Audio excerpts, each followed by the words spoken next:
Yesterday, we have discussed the first two vows of the 10 great vows of the Universal Goodness Bodhisattva Mahasattva. The first two are, number one, respect all Buddhas. Number two, praise the Tathagata. And number three, which we're going to discuss this morning, is cultivate universal offerings. The characteristics of universal goodness Bodhisattva's practice is its content is infinite and its attitude is infinite. So in this universal offering, number three item of universal goodness Bodhisattva's practice is also infinite. Infinite in offering all beings, including non-beings. For the beings which have feeling, called the sentient beings, that means all the regular beings who are not yet enlightened, and all the beings who are already enlightened, and even non-beings are all covered in this universal offering practice. Because to offer to one is actually to offer to all. That is because the realization or enlightenment is so complete and the mind is so huge and vast. It covers all the space in the whole universe. Therefore, the application of this complete emptiness nature becomes vast and has no limitation. There are some Bodhisattvas who too has had enlightenment and sees the empty nature, but that was not complete.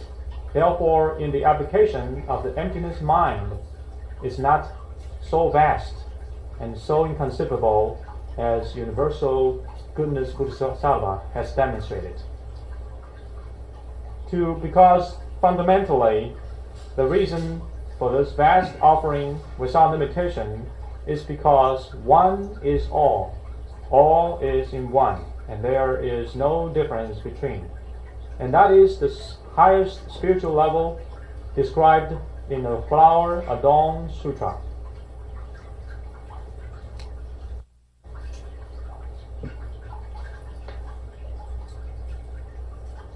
In the universal offering practice, number third great vow of the universal goodness Bodhisattva,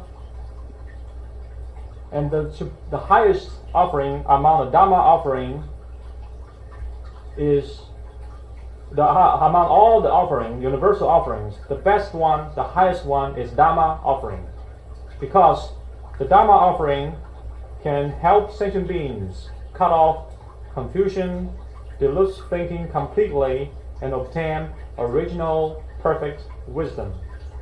Other offerings has their own merits, but cannot be compared with the Dhamma offering.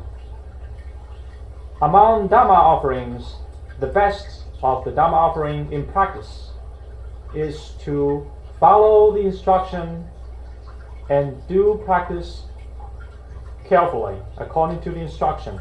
That is the best among the Dhamma offering. That's why we have discussed a few nights ago that one must obey the instruction from one's teacher and put into practice without deviation. Then one can eventually obtain the thorough and complete realization of one's own nature.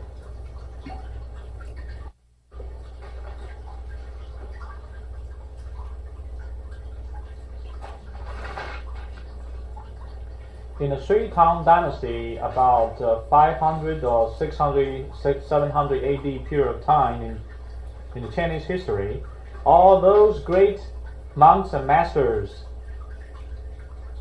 in Japan, in Korea, and in China, they all agree that in 49 years of teaching by Buddha Sakyamuni, the highest level of sutra is Flower Adorned Sutra, because that one is the most thorough and most complete and perfect. and is describing the spiritual state and level of Buddhas. But there are also other masters nowadays realize that comparing with the Flower Adorned Sutra, the Infinite Life Sutra is even higher. It is the essence of the greatest thing. Generally speaking, in the Mahayana Buddhism, the Flower Adorned Sutra and the Wonderful Lotus Flower Sutra are the sutra belong to the great Buddha's level and not to average people. And definitely it's at the highest level of teaching. But these greatest sutra are actually providing introduction or leading to the practitioner to be involved with even higher sutra, that is the Infinite Life Sutra. Therefore, the Infinite Life Sutra is the number one among number ones. When I read this one, read the statement, I feel very happy. As a matter of fact, the reason in my Pure Land School teaching and practice to be able to realize this fact was due to 17 years of teaching of the Flower Adorned Sutra. Even today, I'm still teaching without stop. And in reading and teaching this Flower Adorned Sutra, at the last of the sutra, it described that universal goodness Bodhisattva Mahasattva, utilizing the 10 great vows, provide to the sentient beings as guidance in order to have sentient beings to be born into Buddha Amitabha's Pure Land of the ultimate bliss. So, the Infinite Sutra, which directly describes Pure Land of Amitabha Buddha, is the final resting place for our spiritual life. In the 1900s, a famous and old layperson, a Chinese layperson, his name is Xia Ju. He compiled all the translations in the history of Chinese Mahayana for Infinite Life Sutra and compiled them to make one complete, you may say, new version of the Infinite Life Sutra. This is actually a great blessing of sentient beings, human beings in the modern time, because this person is not average people. It's high-level Bodhisattva come back to the suffering world to save sentient beings by making such a great contribution. And not average people can have the capability to compile all the translations of Infinite Life Sutra and make such a great, complete version. Out of gratitude, I reproduced his picture and enlarged. It's hung over there. As you can see, that's his picture. It's been printed many times. The original picture shows very clearly. If you look carefully, behind his head, there's a picture of Buddha. The light was behind it. If you look also carefully around his feet area, there's a bright light coming out, something like a lotus flower. But due to numerous times of reprinting, it becomes not that clear. But if you pay close attention, you can still see that. That translation, the new version of Infinite Life Sutra, provides the best material for people who can concentrate and reach achievement in just one lifetime. That is a blessing for those who have the opportunity to determine what to practice and be successful in one lifetime. Therefore, we are grateful to this great master's compilation work. In the Tang Dynasty, also according to the Mahayana tradition and record, a great Pure Land School teacher called Sandao, Master Sandao. It is believed that he is a manifestation of Amitabha in the physical form and come to the human world. He said, the Infinite Life Sutra is the sutra that all Buddhas in all universe try to circulate and help people, and that will make Buddha real happy, to bring people directly into the level of Buddha themselves. If we do not have time to study the whole sutra of infinite life sutra, then what is the essence of the sutra that we must not ignore? It is chapter number 6, which is the essence of the essence. That is basically describe Amitabha Buddha's 48 vows in chapter 6. And this whole sutra was originally taught by Buddha Sakyamuni. And if you read carefully and cross-reference between the front and from the beginning to the end, you're going to find the whole sutra, every single word, every single statement, are not deviate from the spirit of the 48 vows as described in chapter number 6. That also tells us Buddha Dharma are provided according to the truth, not by individual. No matter who is to provide the teaching, must follow the truth. So from this point, we can see Buddha Sakyamuni did a good job, excellent job. The whole sutra itself are totally in agreement with chapter number 6, which was Amitabha's 48 vows. And if you want to further find out what is the essence of the essence of the essence of the 48 vows, it is vow number 18, which says, in chanting Buddha name or thinking of Buddha Amitabha for just 10 times, or even one time, one can be born into Pure Land without suffering anymore. This is the inconceivable part, or most mystical part, or maybe even confusing part of the Pure Land school when compared with other schools. This is inconceivable. In my early time studying Buddha Dharma, I have some doubts in my mind.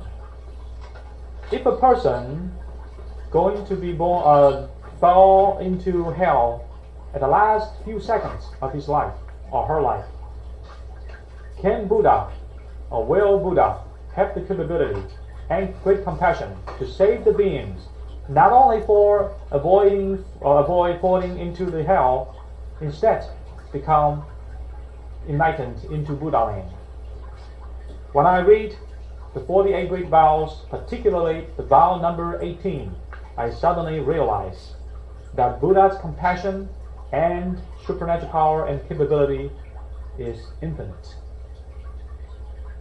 And it is truly that we can praise Buddha has infinite merits and infinite capability and wisdom. However, would such a person be saved? It is up to his faith. It is up to his receiving of Buddha's blessing. If he has great faith, instead of falling to hell, he can be received and into the Buddha land, enjoy the same thing as Buddha enjoyed. As we have mentioned last night, the example,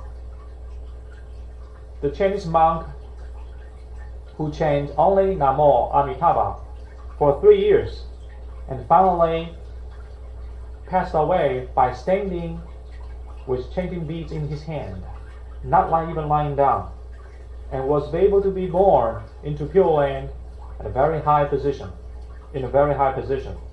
This is a concrete evidence of one single practice. In the simple chanting of Namo Amitabha, one can get out of the samsara forever. And this successful example also shows it is due to that person's great karmic connection and root in deep belief of this inconceivable method and the power of Amitabha.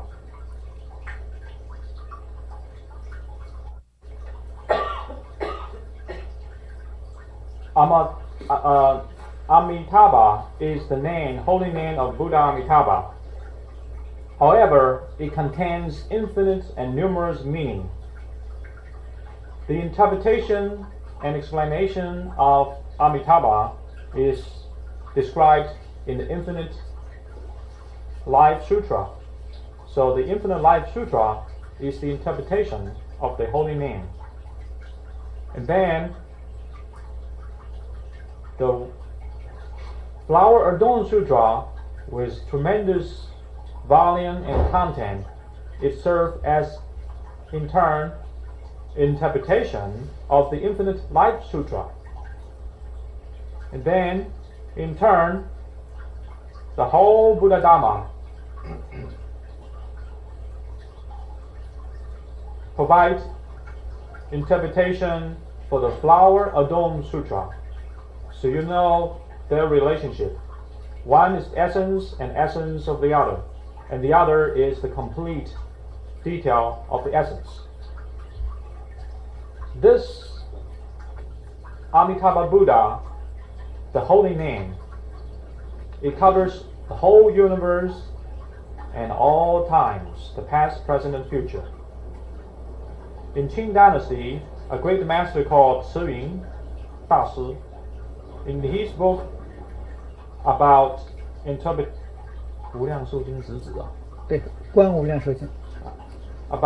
his book about direct pointing and of the observing the Infinite Life Sutra, he said, when one has very serious sin, that sutra chanting, mantra practice, and repentant ceremony cannot remove that heavy sin. The single holy name of Amitabha can do the job. However, human beings do not realize the power of such simple holy name. Therefore, at the time of illness, one tends to chant Medicine Buddha. At the time of disaster, one chants Guanyin Bodhisattva or Avalokitesvara. They did not know the holy name of Amitabha. Its power suppresses all sutra, all mantras, and all repentant ceremonies. Now, why Buddha does not describe directly to point out the best to us, and instead giving us so many other methods? It is because we do not believe. Therefore, without choice, Buddha has to provide other things, may not be the best, but still very good, that we will receive and accept.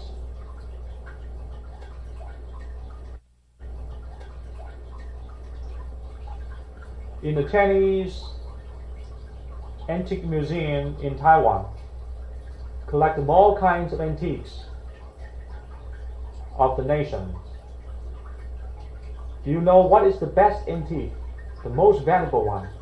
It is a rotten-looking copper product of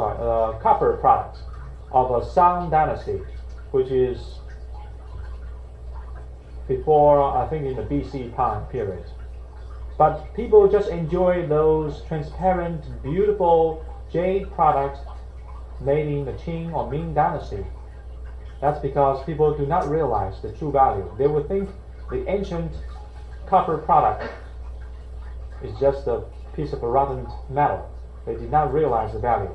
Likewise, people do not realize the supreme value of the holy name of Amitabha. Therefore, just have to wait until the proper time comes. People wake up, the proper belief comes, then the best thing can be realized. And now the time has come to cultivate solely and promote solely Amitabha name. For that, I have distribute and circulate several million volumes of the Infinite Life Sutra around the world. And there are many Buddhist friends enjoy such book and do the reading on a daily basis. That makes me so happy, and I forgot all the traveling hardships, because I enjoy doing this when people truly realize the value of this teaching and its practice. So in discuss the third great vow of universal goodness Bodhisattvas, namely universal offering. How to achieve the universal offering to a complete and perfect state? Simply practicing and promoting this Amitabha.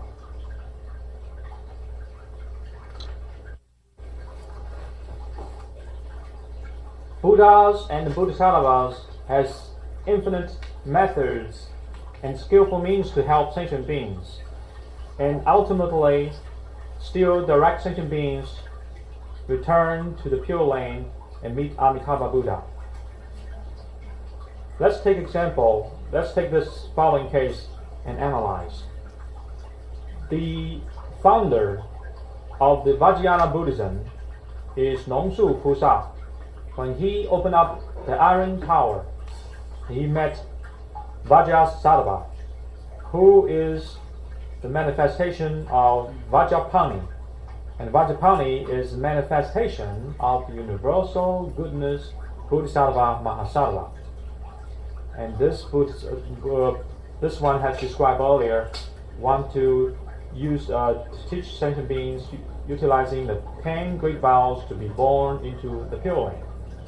So eventually, they disclosed the ultimate intention to introduce sentient beings, expose sentient beings, and mature sentient beings to eventually return to the Amitabha's place. Another great famous Bodhisattva called Zhunti, Bodhisattva Mahasattva, who is actually manifestation of Guan Yin or Avalokiteshvara, and Guan Yin is the assistant to Amitabha in the Pure Lane. So, for sentient beings, average people, we have discrimination mind of esoteric teaching versus apparent teaching, Vajrayana Buddhism versus other type of Buddhism. But in the eye of Buddha and Bodhisattvas, there are no such discrimination or differences. It's like traveling a different path, but eventually return to the same place, and eventually return to home, and you find Amitabha is waiting for you at home. So the methods can be different, but ultimate goal is always the same.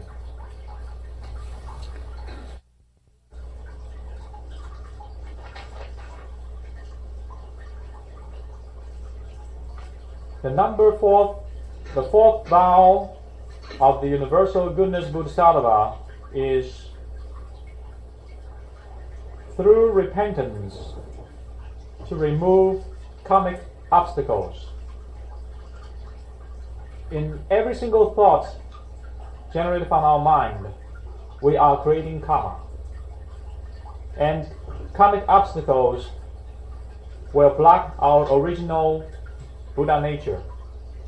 And therefore, the original wisdom, virtues, and supreme powers of the Buddha nature cannot reveal themselves. The karmical obstacles are basically two types. The obstacle of vexation, the obstacle of knowledge. Let's examine ourselves. Are we constantly in a state without vexation or without preoccupied concept or knowledge? Are we free from those? Buddha Sakyamuni pointed out directly as a doctor diagnosing the problem or the illness of the sentient beings. That is, that all sentient beings are originally enlightened as Buddha. Due to wandering thoughts and attachment, the original Buddha nature of Buddhahood cannot be obtained. The wandering thought, which is the root of obstacle of knowledge. One thought one knows something. that becomes a preoccupied perception. That is basically wandering thoughts. And attachment basically is the root of vexation. In the practice of Dharma, one needs to break through these two obstacles and see one's own Buddha nature. And therefore, repentance becomes the key, the river point of practice to remove effectively the karmical obstacles. If karmical obstacles still not removed, then spiritual achievement cannot be attained. Therefore, all teachings and all practices and all methods are basically dealing with how to remove karmical obstacles.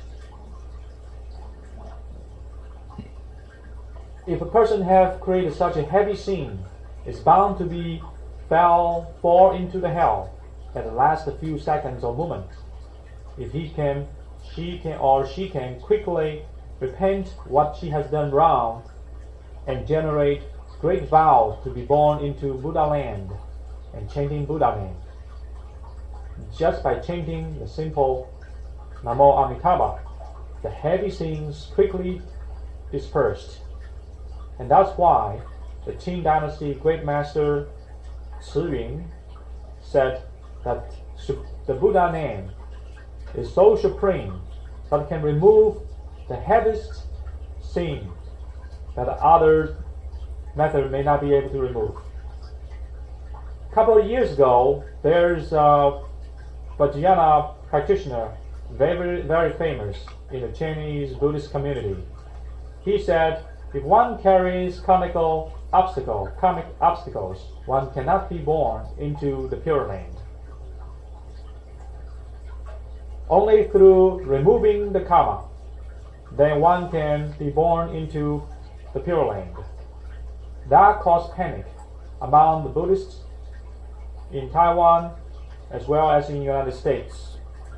So several years ago, when I traveled to California, a famous layperson, Zhou Xuande, he asked me at the airport, if that's the case, we cannot totally remove our karmic obstacles accumulated since time without beginning, then chanting Buddha name will not bring us into the Pure Land. What is all about? What is the real truth? I answered him, if that's the case, we cannot remove all the karmic obstacles, we cannot be born into Pure Land, then might as well don't go.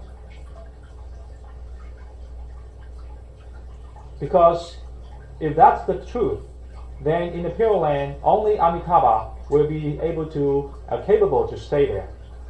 Because even the second highest beings in the Pure Land, the Guanyin Bodhisattva, still have one last subtle piece of ignorance, not totally removed. That's why it's called the Bodhisattva, Mahasattva. And that you read, I asked him, the Sutra's teaching about there are 4 spiritual levels and 9 different levels of beings to be born into the Pure Land, into different categories or levels. Do you recognize that? He said, yes, it was well described in the Sutra. I said, that is the evidence. If we do have karmic obstacles of different level, then when we're born into the Pure Land, will be different spiritual level and spiritual achievement corresponding to the level of our karmical obstacles. If you have more karmical obstacles, then you will be born into a relatively lower level in the Pure Land. If you have less karmical obstacles, then you'll be born into a higher level. And when you completely remove the karmical obstacle, then you become Buddha, and no different than Amitabha. Land's practice. When we chant Amitabha name, our heart need to be with Amitabha. And we need to make vows sincerely as Amitabha has made. And our actions and activities need to be in proper correspondence with what Amitabha Buddha does. And this is actually Vajrayana Buddhism's teaching. The three proper responses in the mind, in the heart, in the actions.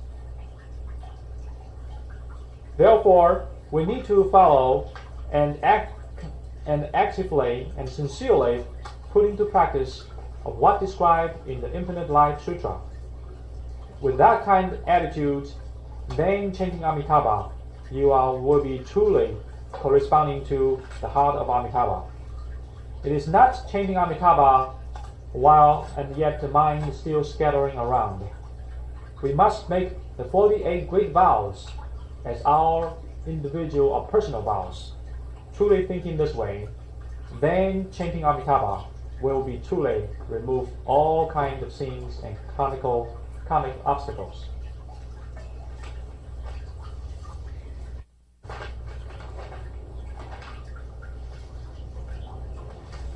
The number 5 great vow of the Universal Goodness Bodhisattva Mahasattva is to join others' virtues and merits. This practice is to deal with the inherent jealousy that was with us since time with our beginning. Take a look at the children. When one child takes more candies than other children, then other children will become jealous about this child who took too much. So this is a concrete evidence showing that jealousy is part of our nature and it is inherent. So this virtue is to teach us to see other people's good part and enjoy other people's good deeds, virtues. And not only to tolerate, but to encourage and to help others to accomplish their good deeds. If we do not have the capability, money, or strength to help others achieve their good deeds and virtues, we need to join them with our heart. Only through this we can eventually accomplish our own spiritual achievement. We must first be patient with other people's progress and not jealous. And then we need to even further to help others and wish others to become spiritually achieved better than us. The karmic consequence of jealous and not willing to spread teaching to others, or you spread teaching but not 100%, maybe 90%, then the karmic consequence is to become very stupid in next life. And if one do not want to share material things with other people due to stinginess, then the karmic consequence is to be born in next life in a very poor family. The Chinese costume has its teaching and meaning behind it. Very interesting. The high rank officers, the ancient costume, the head is flat in the front, and then and the second part in the back of the head, above the head, is higher than the front part, which means he wish the generation of the future time is doing better than the current time. Better in virtue, better in capability, better in material life, and better than us. Others to be better than me, future generation to be better than the current generation. With that intention in mind, the ancient Chinese heads were created. As far as the emperor's head, it is flat on top, which is symbolizing that emperor is supposed to approach to all the subordinates and the people with a mind of equanimity, no discrimination. So from this costume, we see the meaning of the teaching appear in the costume. In the area of spreading Buddha Dharma and teaching students and sharing with friends, we need to have this kind of realization and try to help others and wish others sincerely to be better than us in spiritual achievement. Because as we can see, the world is declining. It will be very difficult to teach future generations. So when we teach or help our friends and students, we should be truly wish their spiritual achievement is higher than us, so that they have greater wisdom, capability, and greater compassion to deal with the generation of greater trouble. Therefore, this number 5 vow is to join other people's virtues and merits.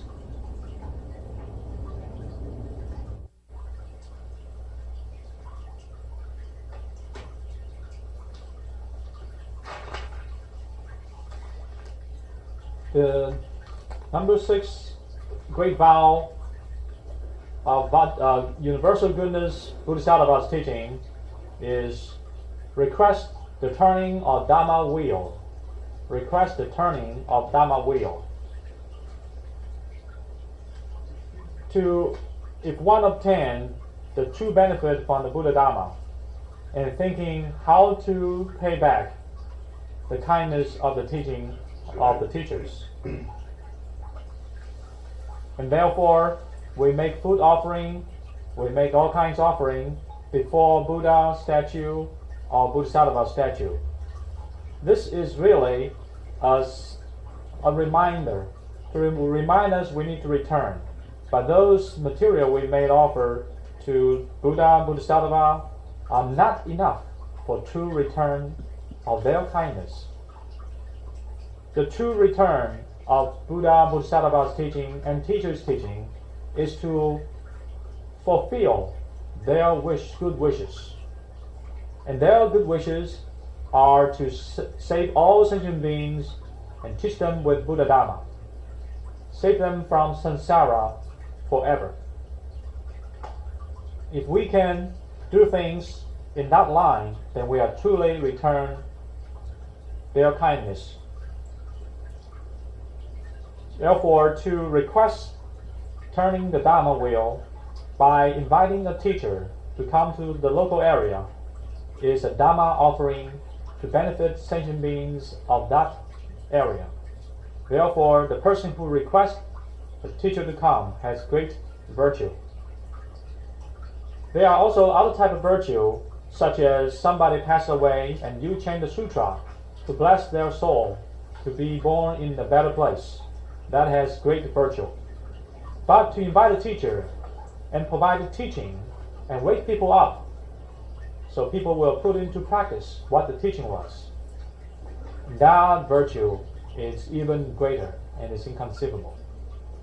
Today, not many teachers can provide teachings, and therefore it's difficult to find a teacher that we truly enjoy and truly benefits. I said this was a complaint or comment made by a Buddhist friend, and I told him to be able to invite a good teacher to come to your area and provide a teaching is a good karmic result. In order to enjoy such a good karmic result, you need to plant a good karmic seed. If you invite an old Dharma teacher and feel very happy about it because good teaching is now provided by the experienced teacher, and the younger one, you don't have much respect, you think they are inexperienced, you do not invite them, then you are not creating a good karmic seed for yourself for the future benefit of able to listen to the teaching and also share the teaching with others in your neighborhood. Therefore, it is important to also cultivate the younger Dharma teachers and monks so that they will be able to provide teachings to future generations. But to encourage them and support them in developing skills and knowledge to provide teachings. It is different from providing compliments. You just give them the praise and compliments that can really bring a lot damage to him or the younger monk or teacher.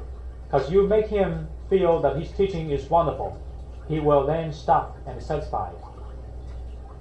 You need to come and encourage his teaching and listen to his teaching, so make him feel that he needs to provide continuous teaching and provide continuous self-growth. And another thing important to encourage and help the spiritual growth of the young monk and young teachers is do not make too much offerings to him or her. If we make excessive offering, we will pull him downward, and the common consequence into the lower realms that you, if involved, are responsible for that. When can you give a compliment to a teacher or monk? It is when the teacher or monk has reached the stage of unmoving mind. The mind is not moving. Then you can praise him and not harm him. And through your praise and good words for this teacher, that attract more attention to other people, and more people will come close to the teacher, listen to the teaching, and benefit thereafter. In the Chinese Buddhism, there is like a proverb. It says, just one single piece of rice offered from a donor. It is as huge and greater, taller than a mountain mirror. If the person receives such offering, even just one drop of rice, and not enlightened, then in the future life, he needs to return people's offering and become animals.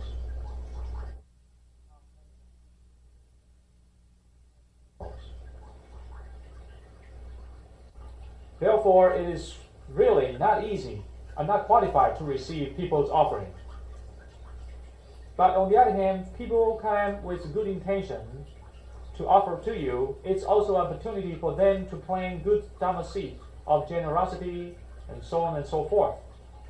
So the best way out of this would be accept their offerings by turn around, donate out, and do good merit for them.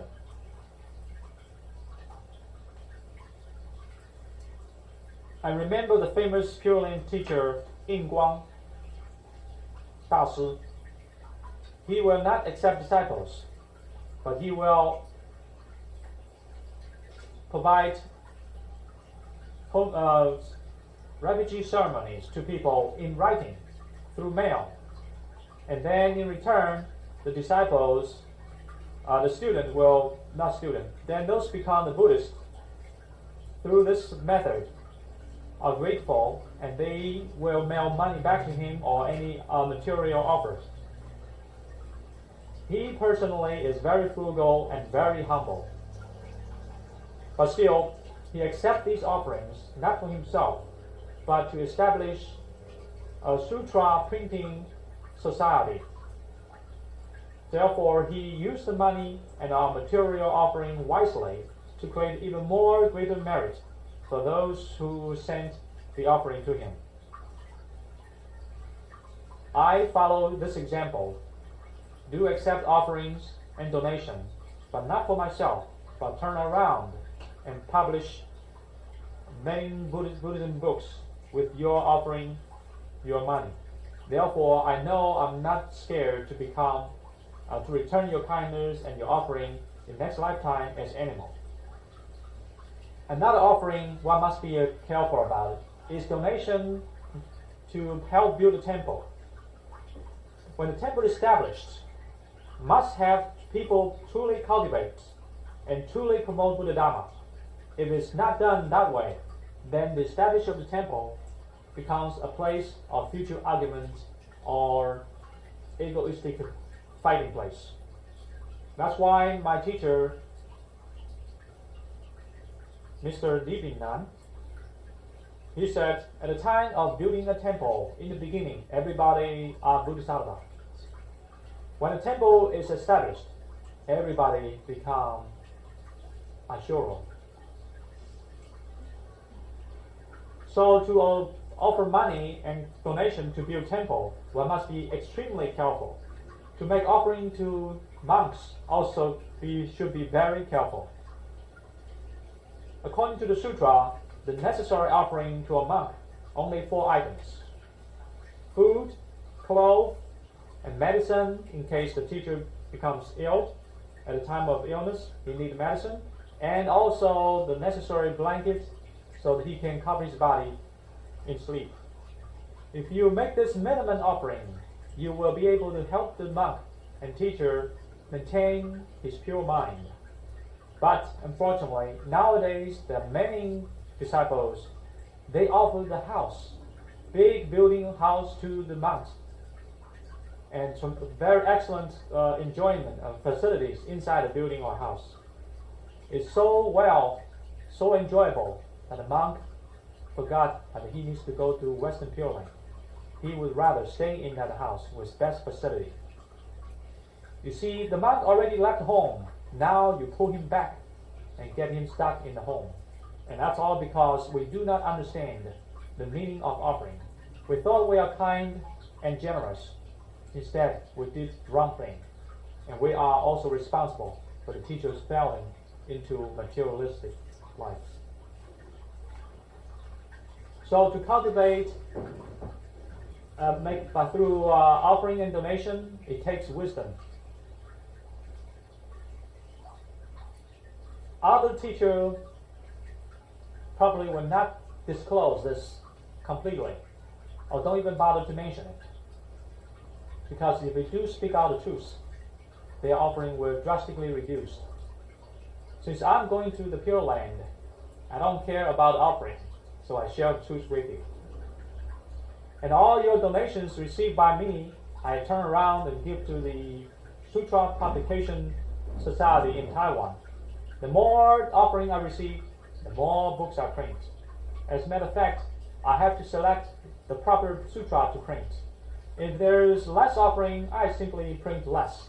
But if there's no offering, I just save myself a lot of trouble without any printing. So, when the mind is not seeking for fame and material reward, then the mind will be able to maintain its purity. And that is the Dharma heart. And we also need to help others, particularly in these examples, the monks and teachers, to maintain their pure hearts or pure mind. That is true offering in accordance with Dharma. The home living monks and nuns, they are supposed to feel the suffering and live in a very minimum materialistic life, and then they can have spiritual achievements. In the ancient time, the system is the ancient monks, they will travel from one place to another. They only eat 1 meal a day. They only stay under the tree, no more than 3 nights. They live that minimum materialistic life. So when we see a teacher or monk is living in minimum material life, we should have respect to him, but not pity, and then give him enjoyable life. We must not pull him back, but support him in a wise manner.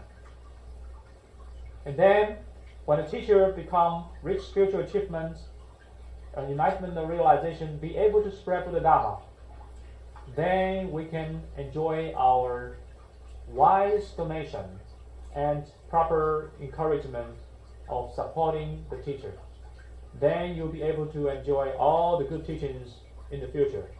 Start with proper encouragement, proper support of young monks in a wise manner.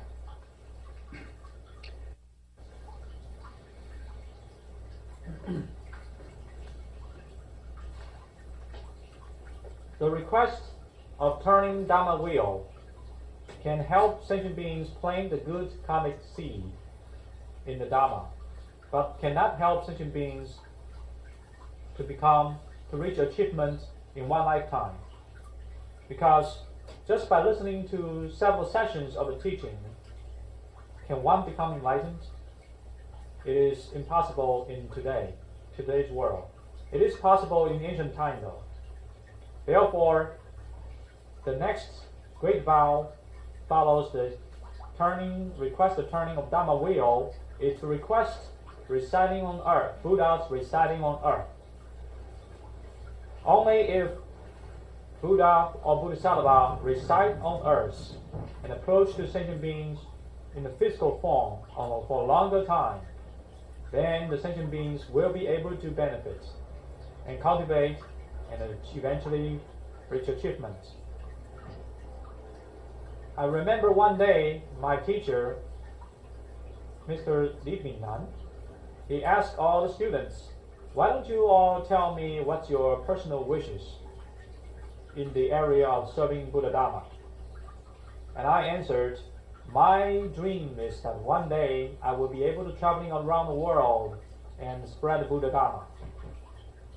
He said, that is good. However, that's only doing some promotion sales. Promotion. You can benefit yourself, but not truly benefit the sentient beings. You see, my teacher, Mr. Nan, he stayed in Taichung, middle central part of Taiwan Island, for 40-some years. And he has provided all kinds of teachings and physical demonstration of Dhamma practices. And there are numerous disciples has reached spiritual achievements. But to reside in one place and practice with the local people together for a longer time, it takes a very special karmic connections and karmic relationship. For a person like me traveling around and provide itinerary teachings, the karmic connection is there and is wide, but it's not deep. It helped myself tremendously, but not tremendously to the sentient beings, because I only spend less time with you. Not enough. But to me, I did receive tremendous benefit, because I moved from one hotel to another, from one house to another. I'm truly homeless monk, and I do realize that through my constant traveling year around. So in order to truly benefit sentient beings, to practice and to become enlightened, one needs to request the Buddha to reside on earth.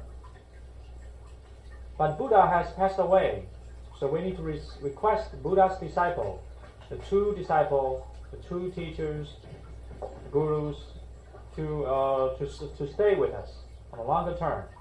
Then the local people will be benefit due to his personal presence. However, there are some other details we need to know how to properly request residing on earth of a true teacher for a longer time. We must dedicate all our mind and effort to help the teacher to stay here. And a true teacher usually is very easy to take care of. They don't have much materialistic need. However, the place the teacher stays, or maybe a temple, need to be built large and looks very auspicious, not for the sake of the teacher or ourselves, but for the sake of creating a very good image to other new friends, so they may think there must be some great master in this temple, because the temple is so large and so auspicious.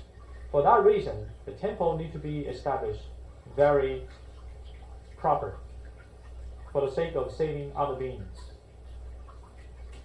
Take a look at those big temples in mainland China. The temples are huge inside, but when you visit the dormitory where the abbot stays, very small. So you see for themselves, it's very small and even tiny. But for the main hall, it's huge, not only to convenience the practices, but also to create a good image to the general public.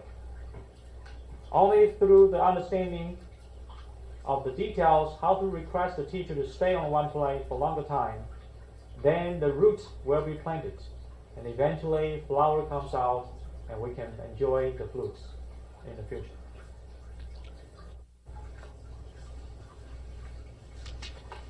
The first 7 vows of the Universal Goodness Bodhisattva Mahasattva are the Bodhisattva's vows to help sentient beings.